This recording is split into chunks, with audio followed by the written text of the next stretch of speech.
Bonsoir, chères auditrices, chers auditeurs, chers tous, j'allais dire mesdames et messieurs, mais pourquoi pas, après tout. Vous écoutez un nouvel épisode de Tout et de Rien, l'émission qui vous parle de tout et surtout de rien. Et ce soir, je reçois de la charmante compagnie, puisque j'ai Franck et Léo, une fois encore, avec moi. Essayez Bienvenue, de, messieurs. essayez de deviner le sujet. Euh, Est-ce qu'on va pas parler un petit peu de baston par hasard ce soir? Avec J'ai un peu Bajar, c'est ça l'impression, qu'on est, hein. j'ai un peu l'impression. Alors sans plus Bagarre. attendre, vous avez lu le titre de l'épisode sur lequel vous avez cliqué, donc vous savez qu'on va parler guerre barbaresque. Et pour remettre un peu le contexte dans ce conflit extrêmement méconnu, je propose de laisser la parole à Franck. Déjà, il faut savoir qu'est-ce que les barbaresques. Et à cette question, il y a une réponse qui est fort simple. C'est un peuple qui prie un dieu qui vit tout en haut de sa montagne, qui mange, qui boit, qui castagne. Un peuple qui l'a appelé Chrome, du nom. Non, alors pas tout à fait les mêmes barbares, effectivement.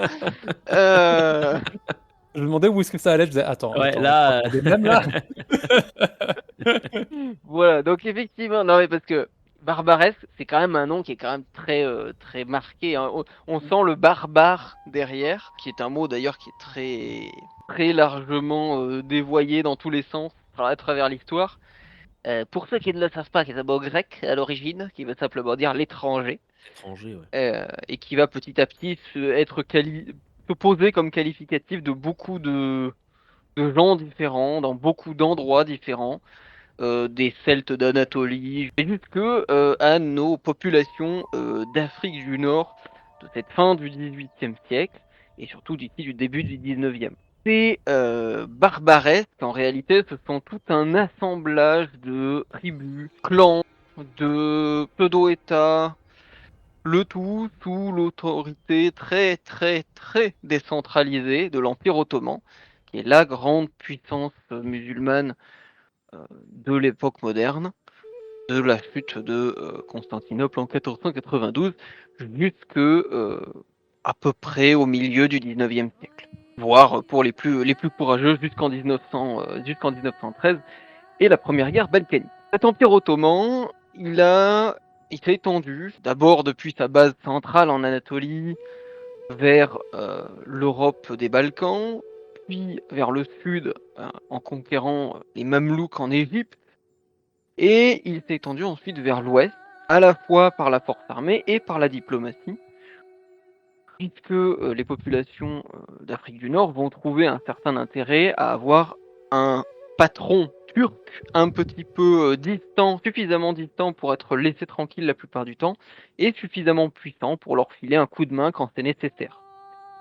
Notamment dans ce qui est l'une des activités principales de ces petits États, en l'occurrence des deux qui vont nous intéresser pour les guerres des barbaresques, à savoir la régence de Tripoli et la régence d'Alger,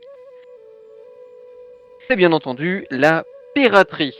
Parce que oui, très chers auditeurs et auditrices, quand vous entendez parler de pirates, en règle générale, vous visualisez un type avec des dreads, un tricorne et une boussole magique qui fait voile à travers les Caraïbes en buvant du rhum. Mais la piraterie, c'est un phénomène qui est global, qui existe non seulement dans les Caraïbes, mais aussi dans la Méditerranée, en mer de Chine.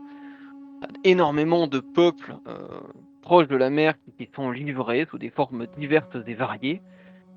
Et la Méditerranée donc n'en fait pas exception, hein. La piraterie est présente depuis à peu près l'existence des bateaux, en fait. Que s'emparer du bien d'autrui est tout aussi faisable en mer que sur terre. Et nos États barbaresques, comme on le dit à l'époque, donc ces pirates, ces corsaires basés à Alger, à Tunis et à Tripoli, vont être relativement efficaces en fait dans leur grande campagne de piraterie. Ils s'en prennent donc principalement aux puissances chrétiennes qui occupent le nord de la Méditerranée, pas seulement pour des questions religieuses, hein, mais aussi tout simplement parce que c'est un vieil héritage de rivalité, n'est pas en anglais, de rivalité politique euh, que la religion permet d'exacerber, sur laquelle elle permet de jouer. Les pirates en question, ces pirates des Barbaresques, ils ont une activité entre les autres, qui n'est pas seulement le vol de biens, mais qui est surtout le rapt de gens. En effet, ils se sont fait une réputation et une spécialité de faire du kidnapping, d'abord dans des pillages côtiers, dans ce qu'on a appelé la traite des Blancs, Ouais. puisque ils vont chercher à ce moment-là à kidnapper des femmes dans le sud de la France, le long des côtes espagnoles et italiennes, pour les revendre à de riches propriétaires en Afrique du Nord, en Égypte, voire en Anatolie, pour leur harem en tant que concubine. Mais ceci va très largement se développer. La guerre de course et tous ses effets vont faire qu'il va y avoir beaucoup de prisonniers en mer sur les bâtiments. Et il va se développer également tout un commerce sur les marins, Ok. ces prisonniers, qui servent en règle générale, qui sont transformés soit en rameurs pour les galères, soit qui vont servir d'esclaves de manière plus large chez des propriétaires, que ce soit pour des travaux agricoles, pour des travaux de mine, etc. Et certains aussi en tant que monnaie d'échange, qu'elle soit diplomatique ou financière. En France, l'ordre des Mathurins va même se spécialiser dans la rançon de ces marins chrétiens mis en esclavage par ces fameux barbares, avec une efficacité toute relative. Ces individus, donc ces pirates, vont même développer des stratégies gagnantes pour eux, proches d'ailleurs de certaines utilisées par nos amis les Scandinaves durant l'ère viking, à savoir de faire payer les États pour leur éviter d'être attaqués. Basiquement, c'est du chantage. Ce n'est ni plus ni moins que la même méthode qu'utilisent les mafias. C'est payez-nous pour qu'on vous fasse pas de mal. Le fait est que ces pirates sont tellement offensifs et tellement présents en Méditerranée que un certain nombre d'États vont préférer payer plutôt que d'avoir à affronter la guerre de course, en sachant que, en règle générale, il y a tout un tas d'allers-retours entre l'État accepte de payer, puis les pirates montent leur prix, donc l'État refuse de payer, donc de nouveau guerre de course. Donc l'État se retrouve avec des bâtiments pillés, des marins prisonniers, etc. Et donc l'État se met de nouveau à payer. Bref, les mécaniques aujourd'hui on pourrait qualifier de mafieuses, qui fonctionnent relativement bien pour ces pirates. Cependant, un petit détail va venir, un petit grain de sable va venir enrayer ce joyeux mécanisme, notamment qui s'appelle les États-Unis d'Amérique. Hey, America. On est En effet, les États-Unis d'Amérique, après leur guerre d'indépendance, ne sont plus couverts par les traités qui lient notamment les régences d'Alger, de Tripoli et Londres. Et donc, les pirates vont se mettre à attaquer les Américains en exigeant des Américains exactement la même chose qu'ils exigent des Européens. Dans un premier temps, les Américains ont exactement les mêmes réactions que les Européens. D'abord, on refuse de payer, puis finalement, on accepte avec un montant déjà assez exorbitant, et puis les pirates décident d'augmenter un peu la mise, en disant que l'affaire est trop bonne. Sauf que les Américains décident que finalement, non seulement ils n'ont plus envie de payer, mais en fait, ils vont aller coller une dérouillée à ces pirates qui commencent à gentiment menacer leur commerce en Méditerranée. Bon, alors vous allez me dire, les pirates font ça depuis des siècles, rien de nouveau sous le soleil. La petite différence, c'est que les Américains, à ce moment-là, non seulement ils vont pouvoir y aller franco, que tous leurs adversaires de proximité sont occupés, les Anglais étant en prise avec un certain Napoléon, tout comme tout le reste de l'Europe d'ailleurs, fait que les Américains ont un petit peu le champ libre pour agir. Et ils vont se décider à aller gentiment tabasser nos amis les pirates. Et contrairement à d'habitude, ça va très très très mal se passer pour nos amis les pirates, qui vont en fait C'est ils la vont se gueule. faire gentiment laver. Et en fait la situation va même se détériorer très vite pour eux. Non seulement les Américains vont écraser d'abord la régence de Tripoli, puis la régence d'Alger, mais en fait, cette victoire des Américains va entraîner, suite notamment au congrès de Vienne et à la paix générale qu'il apporte en Europe, va entraîner, enfin paix générale, c'est un bien grand mot, mais à la paix, on va dire plus ou moins générale qui est apportée en Europe, va permettre aux Européens de se coaliser contre ces pirates. Et un troisième conflit, notamment mené principalement par les Anglais et les Néerlandais en 1816, finira d'écraser la traite et la piraterie dans la région. Alors elle continuera quand même un petit peu en arrière-plan, mais jamais sur des proportions où elle était auparavant. Et elle sera bien entendu finalement écrasée définitivement après la conquête d'Alger par la France en 1830, bien que ce ne soit pas sous ce prétexte-là que la France interviendra à Alger. Alors là on a parlé pendant un petit instant quand même de piraterie, de piraterie et de piraterie. Mais bien entendu, les régences de Tripoli et d'Alger, c'est un petit peu plus que ça. Si la piraterie est la cause du conflit que nous allons évoquer aujourd'hui, il faut quand même rappeler que les sociétés qui composent ces ensembles, elles sont très variées. Déjà, parce que contrairement aux États européens de la même période, elles sont très très peu centralisées.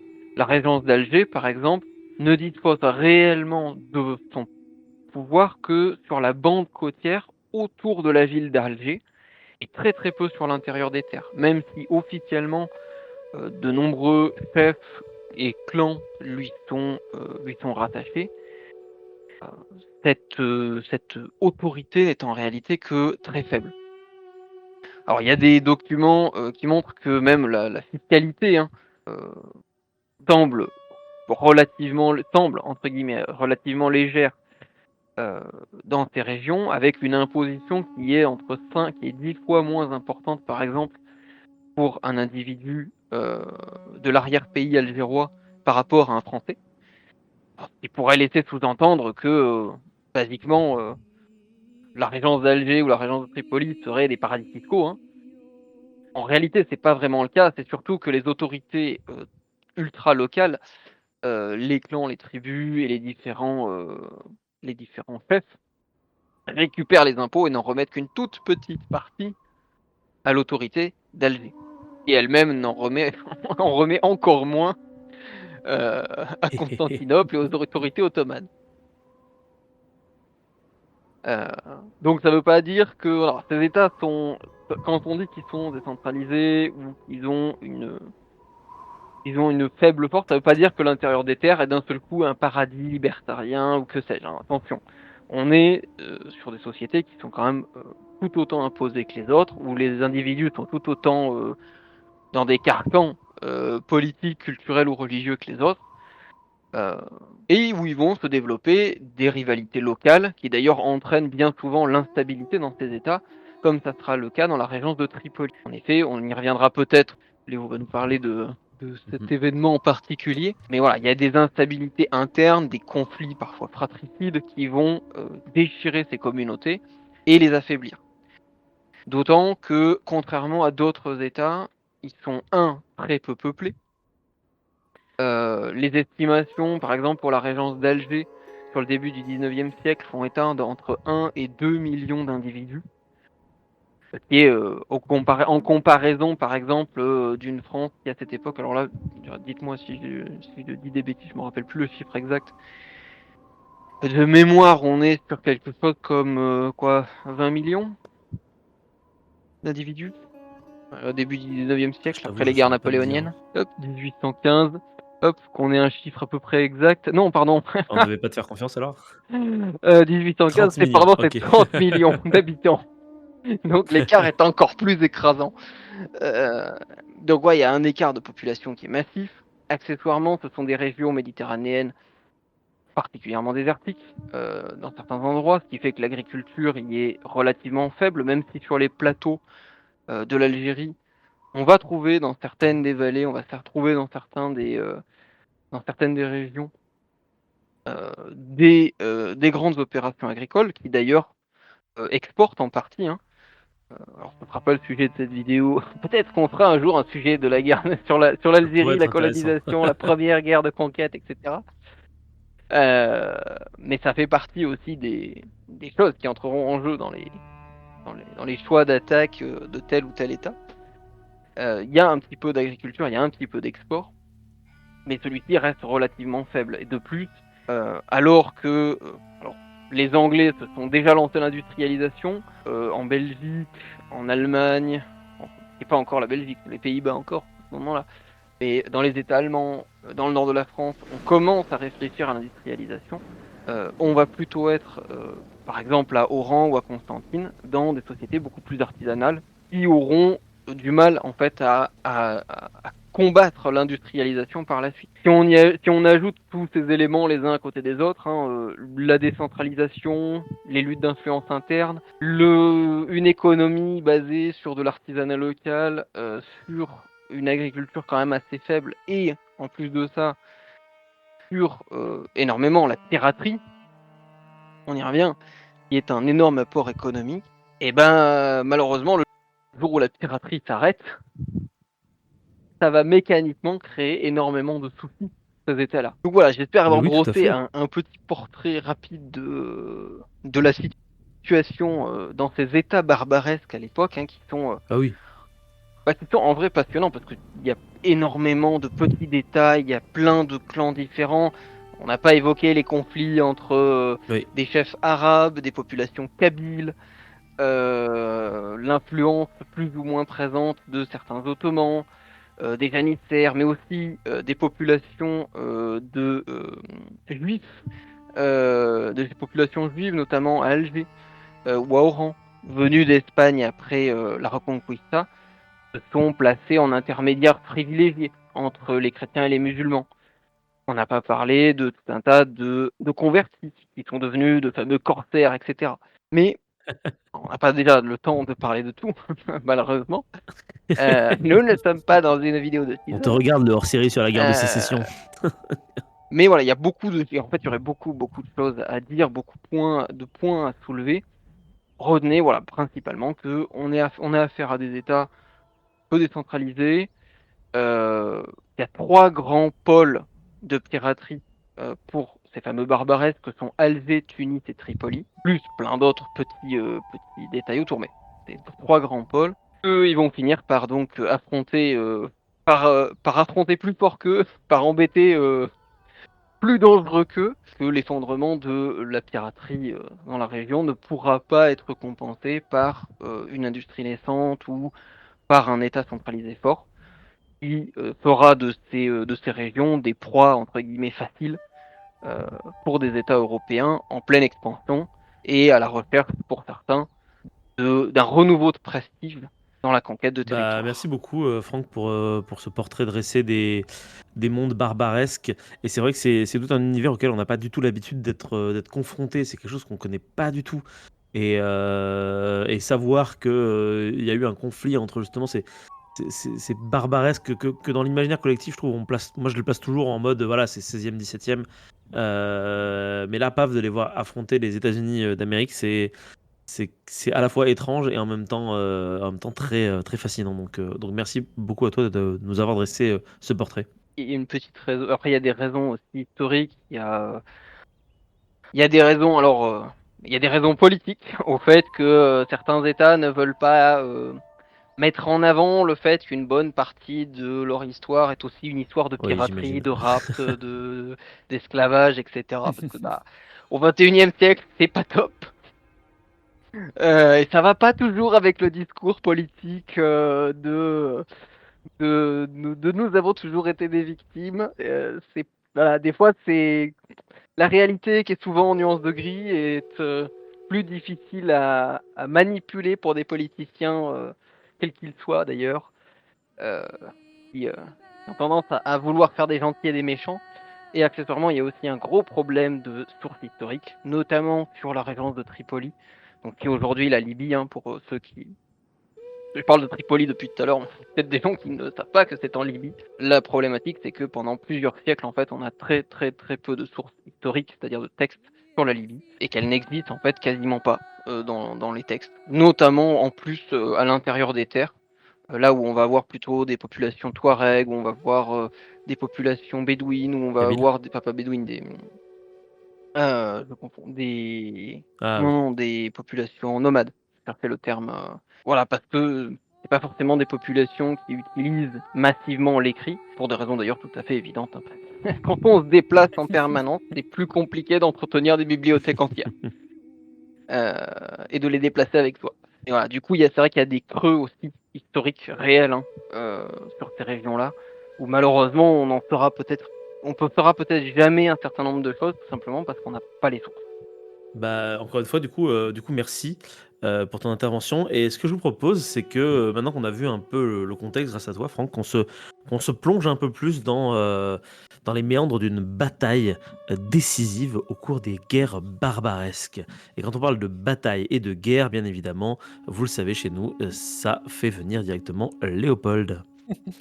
Eh oui, on vous avait invoqué, me voilà. Eh oui.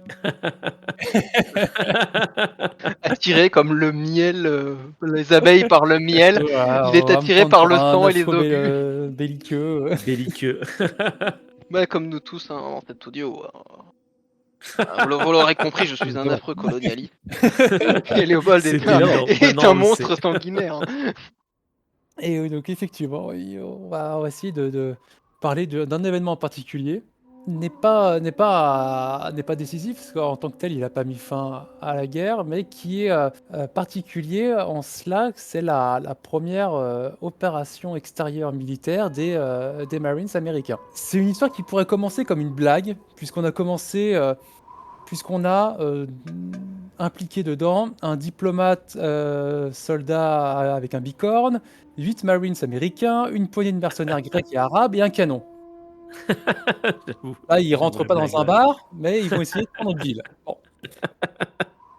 C'est avec toute cette petite troupe que donc les États-Unis d'Amérique, toute jeune nation, remportent donc leur première victoire à l'extérieur. Je vous préviens tout de suite qu'on est bien loin, hein, nous sommes en 1805, et on est bien loin de la grande armée de Napoléon, des grandes batailles d'Austerlitz, hein. On est avec quelques centaines de soldats. Donc les États-Unis, depuis leur indépendance, ne se retrouvent donc sans la protection de la Royal Navy, qui du coup lui a retiré sa protection. Subissent, comme Franck vous l'a dit, subissent les attaques des barbaresques en Méditerranée. Mais ce jeune pays tout flambant neuf rechigne à financer une marine de guerre. Dès 1783 et tout de suite après sa victoire, le Congrès licencie la totalité de l'armée continentale et toute la marine de guerre. Le dernier navire de la Navy, qui s'appelait l'Alliance, est vendu en 1785. Les armateurs américains, états-uniens plutôt, se retrouvent sans défense à la merci des Raïs, donc ces capitaines barbaresques. Un premier navire est saisi en 1784 par les Marocains, puis plusieurs autres par les Algérois, amorçant un cycle sans fin de raquettes et de rançons. Évidemment, sans marine, tu peux pas, t'as pas de moyens de pression. Donc les USA tentent la stratégie de la carotte et signent des traités entre 1786 et 1797 avec notamment le Royaume du Maroc et les différentes régences.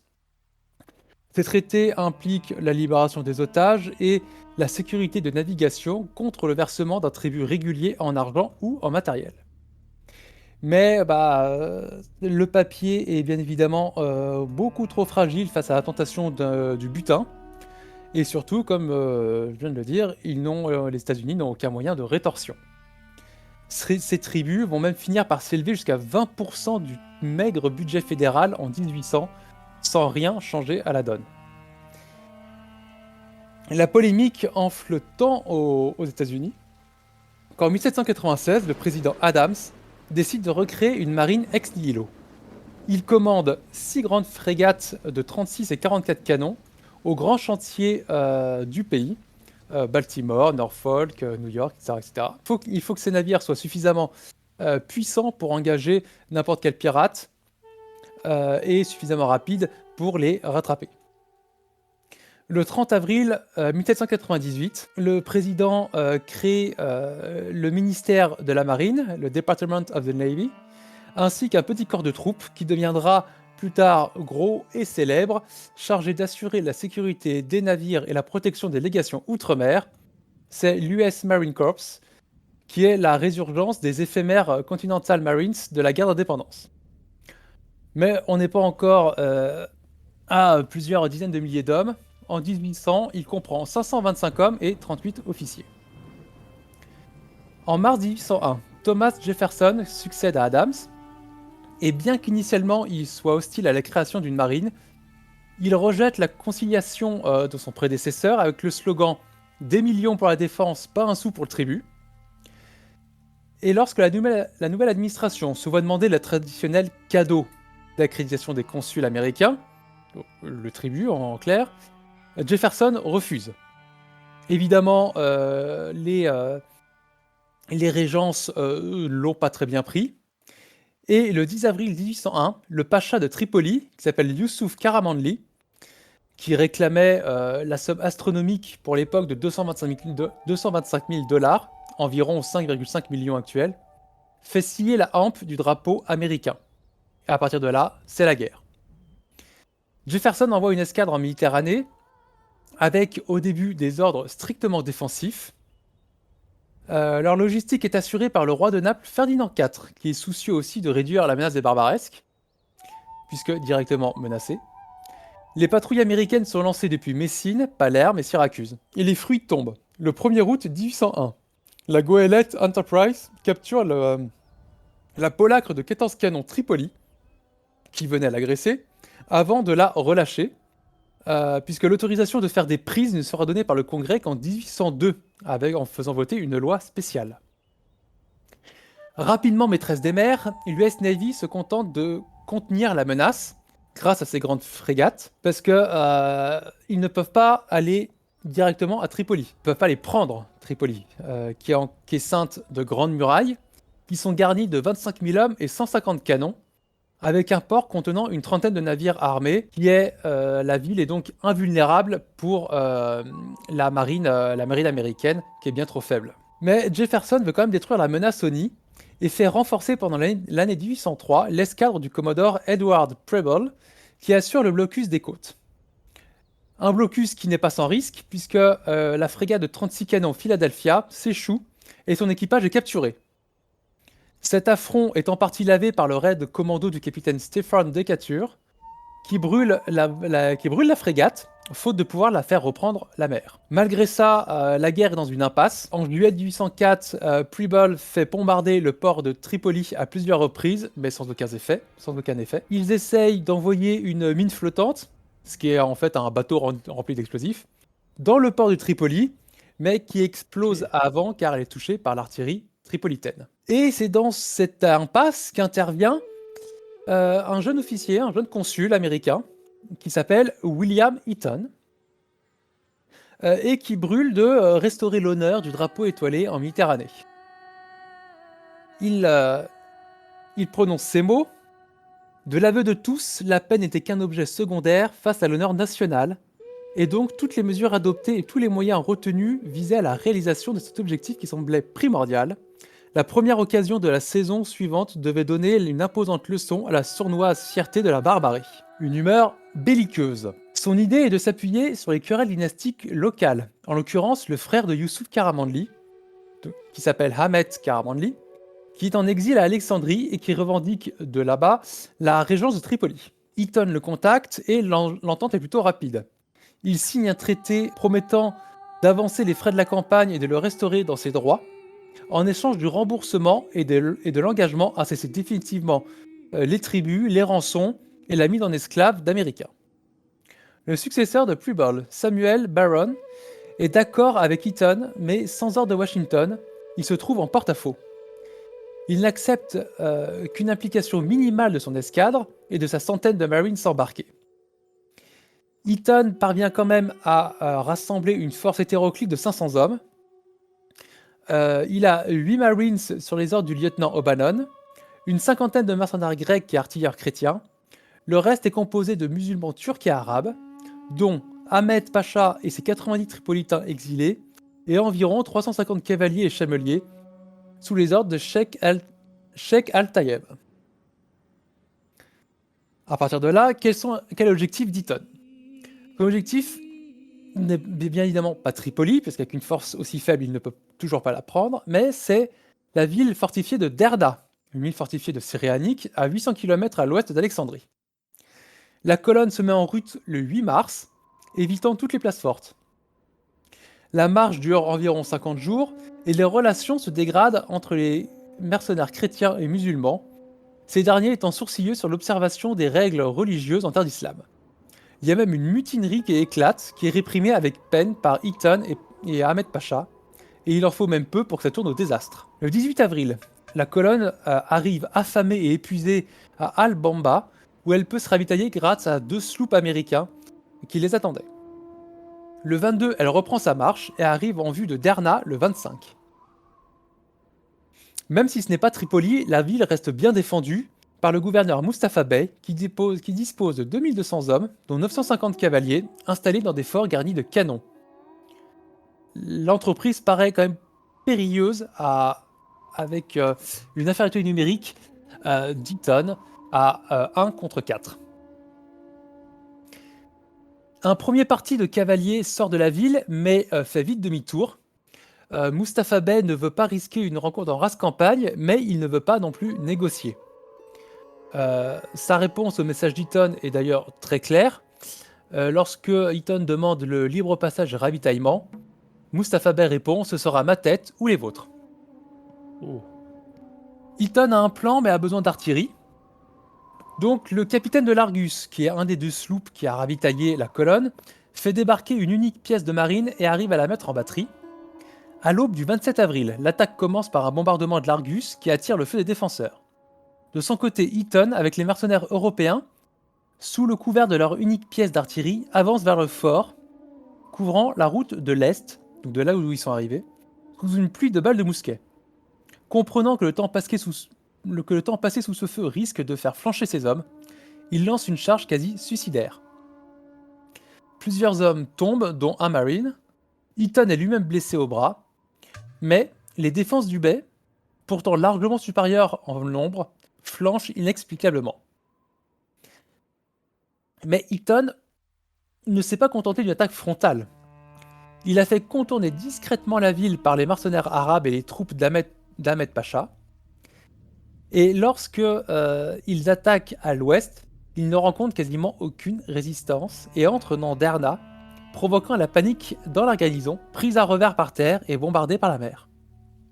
Ahmed prend le contrôle du palais, et le coup de grâce est donné par Eaton qui prend le contrôle du fort, et ses hommes dressent la bannière étoilée pour la première fois de l'histoire des États-Unis en dehors de leur territoire, du continent américain. Ils retournent 4 canons chargés vers la ville, et à 4h de l'après-midi, tout est fini, Derna est pris. C'est une victoire de taille, compte tenu des forces en présence, et avec un bilan humain modique. On a 1 tué et 13 blessés, dont Eaton, côté entre guillemets occidental, ce qui ressemble les Marines américains et les mercenaires grecs et les artilleurs chrétiens.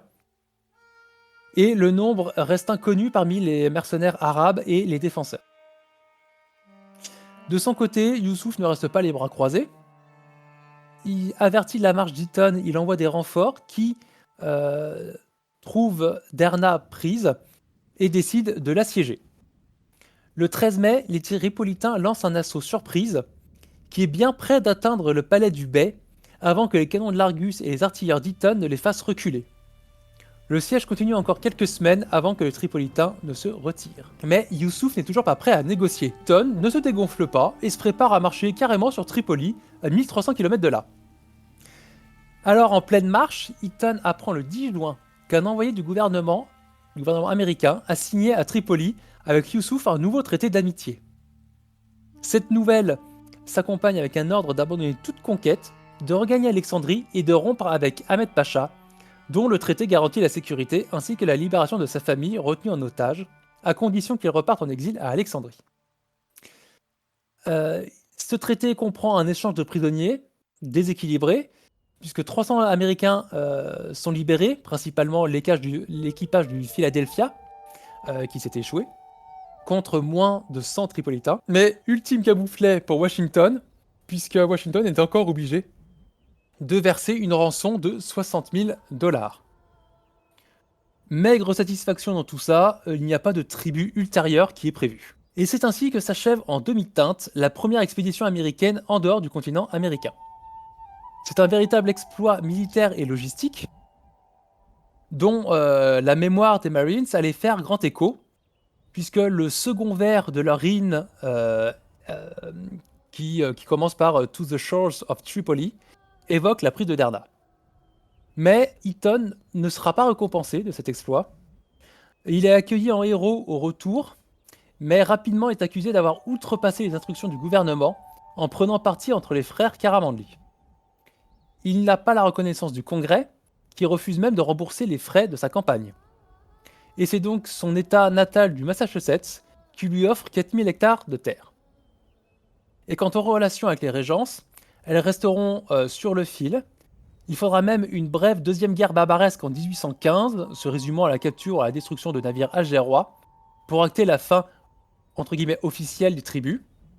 Et encore, cette piraterie, bien qu'en net déclin, ne disparaîtra pas complètement.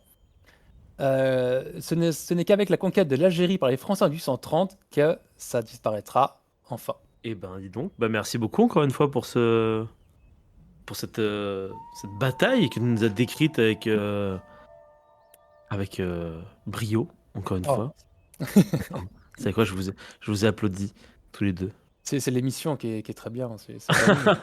trop de clap, clap, clap, clap, clap, clap, clap. Tout le monde s'applaudit, c'est incroyable. Non, mais franchement, merci parce que c'est vrai que c'est pas. Encore une fois, c'est toujours étrange cette espèce d'univers un peu. C'est quelque chose auquel je le redis. Hein, enfin, en tout cas, moi, je suis pas du tout habitué. Ces deux univers que je pensais vraiment pas qu'ils se côtoieraient un jour. Les barbaresques de l'Empire ottoman, des mercenaires grecs et des Marines américains, ça c'est dingue. Et puis surtout, moi je savais pas du tout que la première entre guillemets victoire américaine à l'étranger, la première fois qu'on fait flotter un drapeau américain ailleurs qu'en Amérique, ailleurs qu'aux États-Unis, c'est en Méditerranée quoi. C'est dingue. Je trouve ça, absolument dingue. Ouais. Ça paraît bien maigre quand maintenant on met ça en relation avec ce qu'ils font avec ouais, c'est clair. leur victoire. D'accord, leur premier truc c'était avec 8 clampins et 2 ânes. Et des mercenaires grecs au milieu. Après, je pense qu'il y a aussi l'écart des guerres massives du XXe siècle où on s'imagine forcément qu'une guerre, c'est des milliers de combattants qui se tombent dessus. Et alors que, si on regarde la moyenne des guerres sur l'histoire en dehors de la Chine, il faut mettre le petit astérix en dehors de la Chine, le nombre de combattants, en fait, il est relativement limité, en fait. Il y a beaucoup de conflits où c'est quelques milliers de types au mieux dans les deux camps réunis qui se tapent dessus. Et parfois avec des échanges de territoire pourtant qui sont gigantesques en fonction de... Et la plupart du temps avec très peu d'échanges tout court. Et un retour au status quo parce que on s'est mis sur la tronche, personne n'a réellement gagné et on repart comme avant. Ce qui fait que les conflits durent indéfiniment. CF sur l'épisode sur les guerres d'Italie. L'épisode sur les guerres d'Italie. Ouais. Et même là finalement... quand on y pense, celui sur la guerre de il y a 30 ans. une première guerre et puis il y a quand même une deuxième guerre. Donc je vais pouvoir en profiter pour rebondir et me mettre à faire ma propre chronique si cela vous convient. Parce que moi, ma chronique va plutôt se situer pendant la deuxième guerre barbaresque. Enfin, en réalité, elle va s'étendre sur une plus longue période, puisque moi, je ne vais pas vous parler d'une bataille, je ne vais pas vous parler d'un événement, je vais vous parler d'un individu. Aujourd'hui, je vais parler d'un marin algérien, qui d'ailleurs, d'après des rumeurs, aurait peut-être un lien de parenté avec un célèbre acteur français du nom de Danny Boone. mais franchement, c'est pas hyper sûr non plus.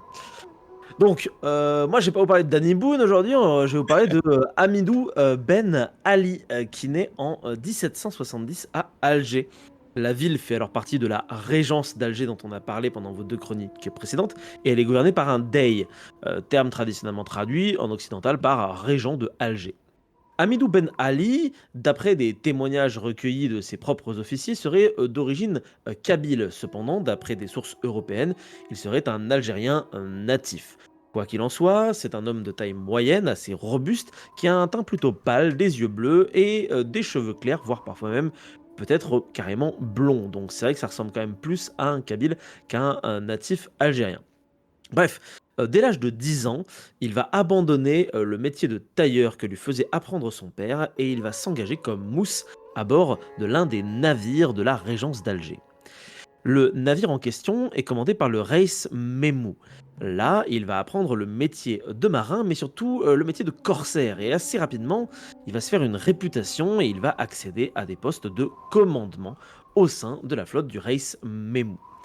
Il n'existe pas vraiment de documents sur l'activité du futur Reis Hamidou pendant les premières années de ses fonctions de commandant à Alger, mais on peut supposer qu'il était sous la tutelle d'un corsaire plus ancien, comme par exemple, pourquoi pas justement le Reis Memou, avec qui il aurait pu faire son apprentissage.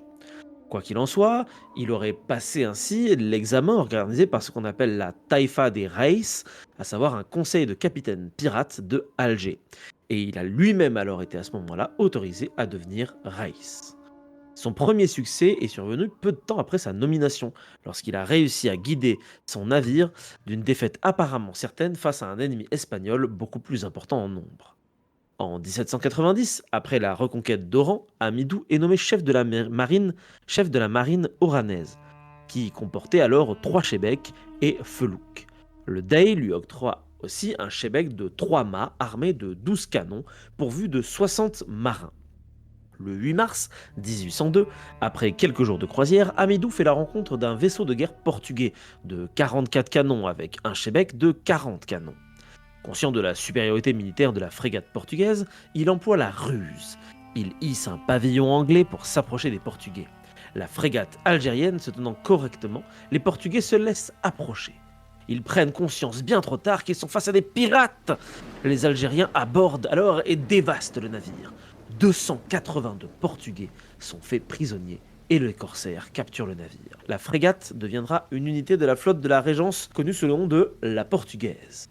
Hamidou obtient ainsi de la part des Turcs en cadeau un yatagan, un sabre turc d'honneur. Et il fut reçu même dans une audience solennelle. La frégate portugaise ne fut pas la seule que les Algériens captureront, puisque le 28 mai de la même année, Hamidou capture une autre frégate de guerre de 36 canons. Ce succès valut au Reis la direction de la flotte algérienne et même une villa à El Bayar, offerte par le Dey Hussein. En 1808, l'un des premiers actes du nouveau Dey Ali Ben Mohammad fut d'exiler Hamidou, dont la célébrité l'offusquait. Hamidou est alors envoyé en exil à Beyrouth, au Liban. Mais son exil est de courte durée car l'année d'après, Ali Ben Mohamed est destitué par Hadj Ali Dey, arrivé au pouvoir donc en 1809, qui va vite fait le rappeler parce que c'est quand même un des meilleurs marins qui sont sous le contrôle de la Régence d'Alger. Donc de retour à bon port, Hamidou reçoit le commandement d'une division de 4 navires, une frégate de 44 canons, commandée donc par lui-même, une frégate de 44 canons commandée par le Reis Ali Garnaout, et la frégate portugaise de 44 canons commandée par le Reis Ahmad Zmirli. Il y a aussi un brick de 20 canons commandé par le Reis Mustapha le Maltais, qui d'ailleurs vient de Malte, d'où son nom. Le Dey l'autorisa à aller faire de la bonne vieille piraterie dans l'océan Atlantique, ce que va faire le Reis Hamidou sous le couvert de la nuit. L'escadre algérienne va capturer 3 navires portugais. Les Portugais finiront par signer un traité de paix avec la Régence en 1810 contre une très très lourde indemnité. En 1811, une guerre éclate entre la Régence d'Alger et celle de Tunis. Le 10 octobre 1811, Hamidou capture un navire anglais contenant des marchandises tunisiennes. Le 22 mai, avec une flotte de 6 navires de guerre et 4 canonnières, il capture une frégate tunisienne qu'il ramène à Alger après un rude combat contre une flotte de 12 navires de guerre tunisiens. Voici ce qui a été consigné d'ailleurs dans le registre des prises. L'engagement dura 6 heures et ne cessa qu'après le coucher du soleil. Nous avons perdu 41 hommes et la frégate tunisienne en a perdu 230. À la suite de cette bataille navale, Amidou reçut une ovation populaire après que le pacha l'ait complimenté en audience publique. Il enregistra également un certain nombre d'autres succès entre 1812 et 1815. Il prit part à des attaques contre des navires venant de Grèce, de Sicile, de Suède, de Hollande, du Danemark et d'Espagne, et s'empara au total durant sa carrière de plus de 200 navires. Amidou écume la mer à bord du Mouchouda, une frégate de 44 canons construite à Alger par un architecte espagnol, qui lui sert d'ailleurs de navire amiral depuis 1802. Pas l'architecte espagnol, hein, le Machouda, bien évidemment. Il possède du coup une véritable flottille. Et alors qu'il revenait dans la mer Méditerranée, alors qu'il avait fait quelques raids en Atlantique, les circonstances font qu'au même moment, l'escadre d'un certain Stephen Decatur venait elle aussi de l'Atlantique en Méditerranée demander raison au Dey Omar des insultes faites au pavillon américain. L'escadre comptait 10 navires et elle tomba rapidement sur Amidou le 17 juin 1815. Les circonstances font qu'au même moment, l'escadre de Stéphane Decatur venait elle aussi de l'Atlantique en Méditerranée pour demander raison au Dey Omar des insultes faites au pavillon américain. Son escadre comptait 10 navires et tombe sur Amidou le 17 juin 1815, non loin du cap de Gata. Amidou réalise trop tard qu'il s'agit d'une escadre américaine. Il tente d'abord de prendre la fuite, direction le port franc de Cartagena. Mais rapidement, Amidou se trouve engagé et il n'a pas le choix. Il doit faire front. Directement, son premier ordre fut celui-ci. Il prit un de ses officiers, presque par le callback, et lui dit « Quand je serai mort, tu me feras jeter à la mer. Je ne veux pas que ces mécréants aient mon cadavre. » Amidou manœuvre et une lutte s'engage entre le Machouda et le Constellation. Les Américains tirent 2 bordées. Les conséquences sont dévastatrices, car Amidou est tué sur le champ et son navire est en partie détruit. Conformément à ses instructions, le corps du Reis fut jeté à la mer. Des embarcations vinrent prendre possession du navire vaincu. En montant à bord, le chef du détachement demanda le commandant. « Voici tout ce qu'il en reste, dit le second, en montrant une mare de sang. Un peu de sang. » Aujourd'hui, Amidou a certes perdu rapidement face à plusieurs frégates américaines, mais il est devenu une figure emblématique de l'histoire de la marine algérienne. Et c'est sur ça qu'on va terminer l'histoire de Amidou. Quelle vie. Il a Une pas vie chômé, trépidante. en Hein. tout cas. Il a pas chômé, mais du coup, il est tombé sur plus gros que lui au bout d'un moment. Hein. Ouais. C'est le problème des pirates, hein, voilà. Ouais, c'est ça, c'est vraiment le concept de essaye la un piraterie. dernier c'est C'est à peu près toujours le cas. Hein. Vraiment, c'est une grande constante quand même dans la piraterie. Hein. Je veux dire, c'est ça, ça exactement. Et puis marche après, ça, quand tu curieusement, emmerdes ça la marche personne plus. qu'il fallait pas. C'est la grosse bête qui mange la petite, hein. Ça se finit mal. Bon, bah écoutez, c'est sur ça qu'on peut clôturer notre épisode sur les guerres barbaresques, à moins que vous ayez envie de dire un dernier petit mot. Non, bon, rien en particulier. Mais non, vous pourrez rebondir en écoutant la chronique sur les guerres de 1812. Oh, et bah incroyable. Et bah écoutez, nous, chères auditrices, chers auditeurs, on vous dit à très très vite, probablement pour écouter justement un autre épisode sur la guerre de 1812. Allez, sur ce, ciao ciao.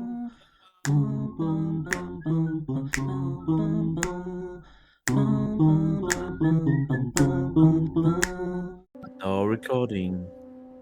Yes. Okidoki. Bon. Et bah, si vous êtes ready. Ouais. C'est parti. Alors, ce que je vous propose pour les barbaresques, du coup, c'est l'ordre qui paraît le plus logique, c'est Franck, ensuite toi Léo, et ensuite moi. Comme ça, on a contexte, bataille, et deuxième. Moi, je fais un truc sur la deuxième guerre, donc voilà, Ok. comme ça, c'est réglé. Ok, c'est parti. 3, 2, 1, paf, paf, paf, bonne année. Ok. Et ben, on va enchaîner Allez. direct. Toi, tu veux nous parler d'un pirate, Franck, c'est ça? On va parler de la bataille de la Nouvelle-Orléans, Ok. effectivement. Et Ça a eu surtout lieu quand, la bataille de Nouvelle-Orléans? de quelqu'un. À la fin? Ok. C'est à la fin. T'as la campagne du Canada, Ok, ça marche. la Bah, du coup, je campagne vais sur peut-être Washington et la commencer campagne alors en d'une certaine Nouvelle-Orléans. manière. Toi, Léo, t'as rien sur. Du tout, moi, j'arrive Ok. les mains dans les poches. T'arrives en touriste. Ok, ça marche. Exactement. Hop. Tac, tac, tac, tac, tac. Tac, tac, tac, tac. Et bah écoutez, c'est parti. Je vais refaire une intro du coup. 3, 2, 1.